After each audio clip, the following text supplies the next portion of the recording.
So this is part 3 of my Percy Jackson series season 1 review, and these are the things that I think the series should have included and my suggestions based on what I read from the books. Like I said in part 2, I did reread the books, I listened to the audiobooks again, and I took a bunch of notes so I came prepared.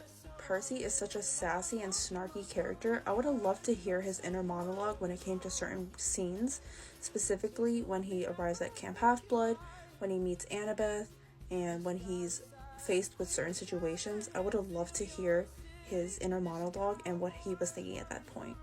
That the show really overlooked was the demigods and having ADHD and dyslexia.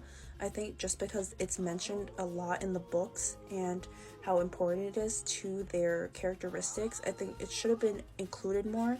And just because it was mentioned once in episode 1, I don't think that they really showed how important that is to the story.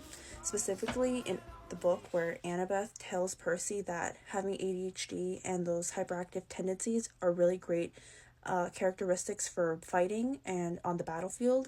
And then a parallel is when Percy later refers to that, and I think it's while he's actually fighting Ares where he's like, Annabeth was right. So I think having that parallel would have been really nice to have. They didn't even include the ADHD and dyslexia. It really hurts Percy's character because he even says in the book that he forgets things and learning was such a struggle for him in school. So having him already know everything and remember things, like, it was just really out of character. Especially, I didn't like that they cut out the part between him and Chiron when they were speaking right before they left on their quest, where he was trying to remind him about a question that he had on the test right before he left for summer break, and he was like, "Oh, do you remember what question 38 was about?" And Percy was like, "Obviously I don't remember what question 38 was about."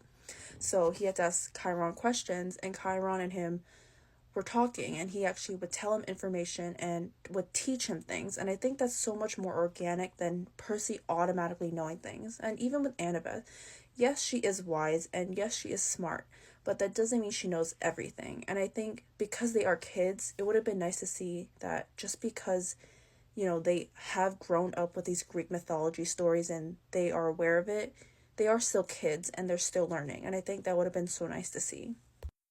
Personally, would have really liked to see more Seaweed Brain and Wise Girl moments, especially with Percabeth. There were so many great moments in the books and we didn't get enough. I really wanted to see their dynamic, especially when they're in the woods going towards Medusa's Emporium and when they're fighting at Waterland, which I'll talk about in a bit. And I just really want to see that bickering, and we didn't really get much. And I would have really liked to see their enemies to lovers trope. I think that would have been so nice to see. But we did get some great moments, and I will give the series that. It would have been really nice to see when these two would actually talk about his dreams, and even with Grover as well. I think having Percy be vulnerable and speak about what he was seeing in his dreams would have been nice, because we would have seen how close this trio was really becoming and how much he was really learning to trust them and open up.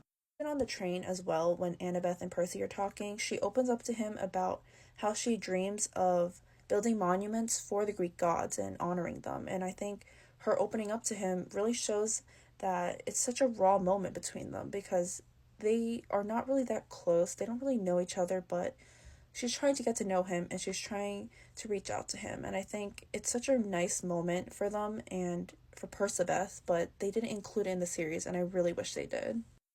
He missed out on developing Grover's character because he has the ability to speak to animals, and I really don't like that they did not include Gladiola, the pink poodle. I think that would have been so funny to see Grover talking to Percy and telling him to say hello to her, and he's like, "Oh, I'm not gonna say hi to a pink poodle, forget it." Like, he's just so sassy, and I would have loved to see this little interaction.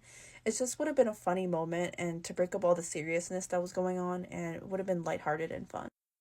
This change of how Percy and Echidna were talking, I really wish they included more of the dialogue from the book, because Percy was pleading with his father, asking him to help him. And I think the dialogue that Echidna had, tormenting him while he's weak and feeling really stressed in this situation, would have been so interesting to see, because while he realizes his father hasn't helped him his whole life, he's pleading for him to help him. And I think that's such an interesting.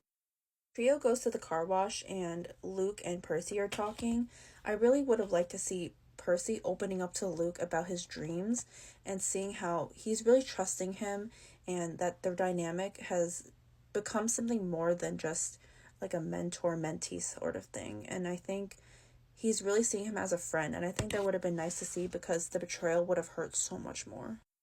In that conversation, Luke tells him more about the winter solstice and Annabeth as well, and I think having that background information about the winter solstice and what happened there would have been very helpful for the audience to figure out what was going on during that time, because we don't really find out anything unless it's through Ares or it's through Luke later on. And even in the ending of the book, Luke tells Percy about how his whole plan went down and how he stole the bolt and how Ares caught him and how they ended up working together. And I think that would have been so interesting to see unravel, and the series did not give us that.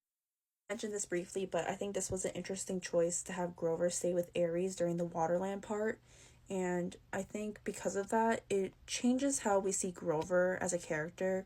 Rather than him just helping out in the sidelines, he's actually taking charge and he has a plan and he knows what he's doing. And I think that's a really great change that the series did make.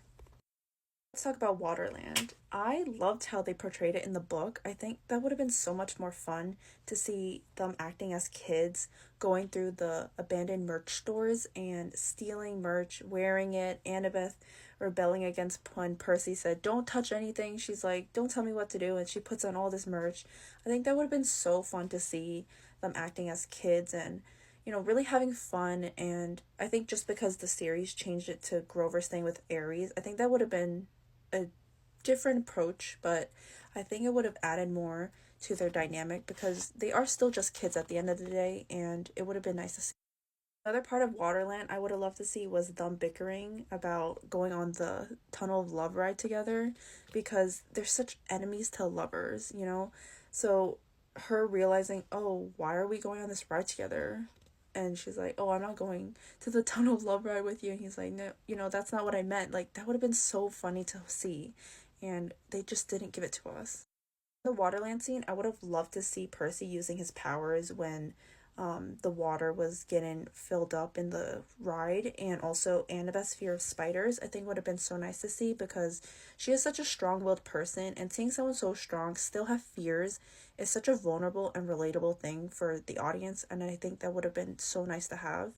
I want to know people's thoughts on whether you think they should have included them being broadcasted to Olympus. I think that would have been an interesting approach just because we could see what the gods were thinking when they see them at the ride and struggling, and maybe even seeing a little bit of Poseidon's point of view and his reactions towards Percy and even Athena. So I want to know your thoughts about that. He offers the trio a ride all the way to the west coast. Percy ends up falling asleep and he dreams of seeing Kronos, who we find out later, and the lightning thief talking.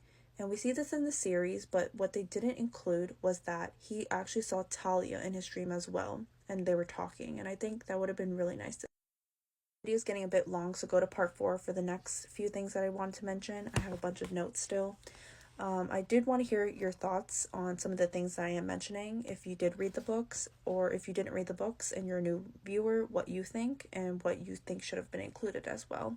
Just be mindful in the comments, and let's keep this positive and thoughtful.